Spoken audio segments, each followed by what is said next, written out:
Did you know you can generate reports about how students interact with course material using the reporting tool?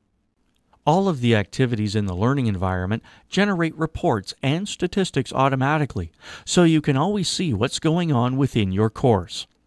I'm going to show you how using the reporting tool can give you instant reports on content, rubrics, discussions, and quizzes, information about how they're being used by students, and more.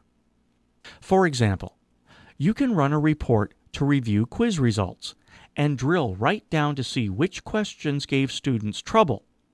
Looking at the stats for this quiz at the first level, you can see an overview that shows how people have done on the quiz overall.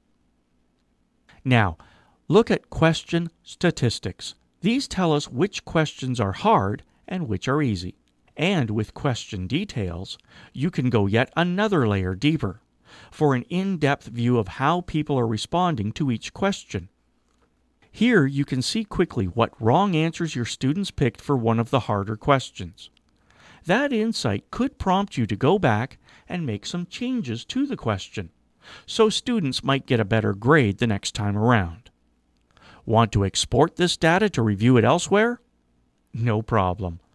All of the reports can be exported to a CSV. You can also print these pages. This quiz shows you another example of how the reporting tool works to help you help your students succeed. Looking at the quiz stats, you can see an overview of the class average. It shows how all users are performing. This is color-coded so you can easily see what's going on. If you click Question Statistics, you can see all the hard questions and the easy questions. And then you can review the response-by-response answer for each question. Take question 1. You can see about 52% of people got it right. If you select Question Details, you'll notice no one picked hydrogen and nitrogen as the wrong answer, but many chose hydrogen and oxygen, the other wrong answer.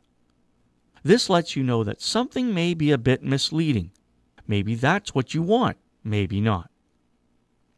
But it gives you insight into what information may need more explanation, or what questions might need rephrasing. You can see what course materials are working for your students with the reporting tool.